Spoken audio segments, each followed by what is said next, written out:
Hi, I want to share something that I learned today using ForeFlight and planning across country.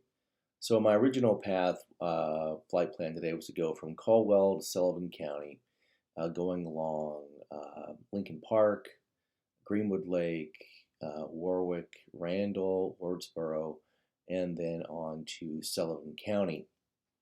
And I always look at the air mets for icing. When I turn on the air met for icing, I can see that currently there's an air met for icing. It's projected to expire at 1 p.m. from the surface to 9,000 feet, and that's for moderate icing, and it tops out at 9,000 feet. Well, that air met line is easy to see on ForeFlight, and if you have that turned on, you can always click the button, and you can even slide the forecast hour ahead to see where that air met icing line is going to move, if it moves at all. And so here we can see it's moving a little bit, 5, 4, 3, 2, and 1 hours out ahead of my flight.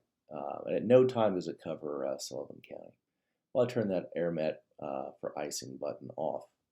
And now I'm going to go to the map layer and I'm going to select Icing US. So this is not a view that's based on air mets. This is something ForeFlight produces for any kind of icing. And I can see here that my altitude is set at 3,000 feet.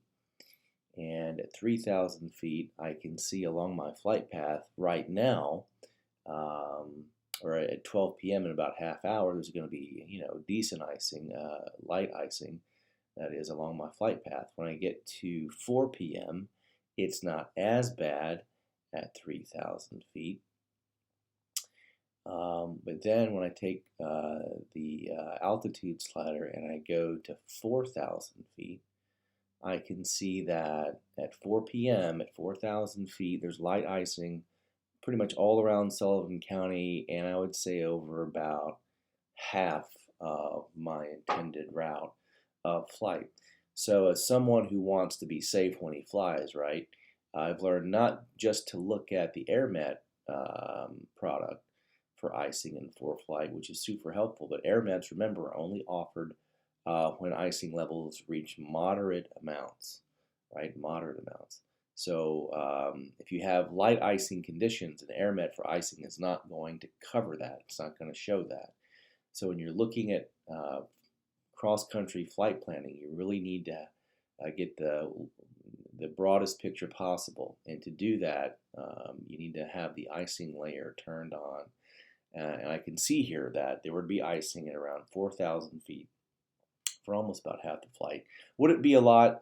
Probably not, but who knows if this forecast is going to change or how accurate it's going to be, right? What if it's heavier than projected, right? So anyway, as someone who flies a Cessna, most of the time, if not all the time, I want to stay away from ice as much as possible. So thanks.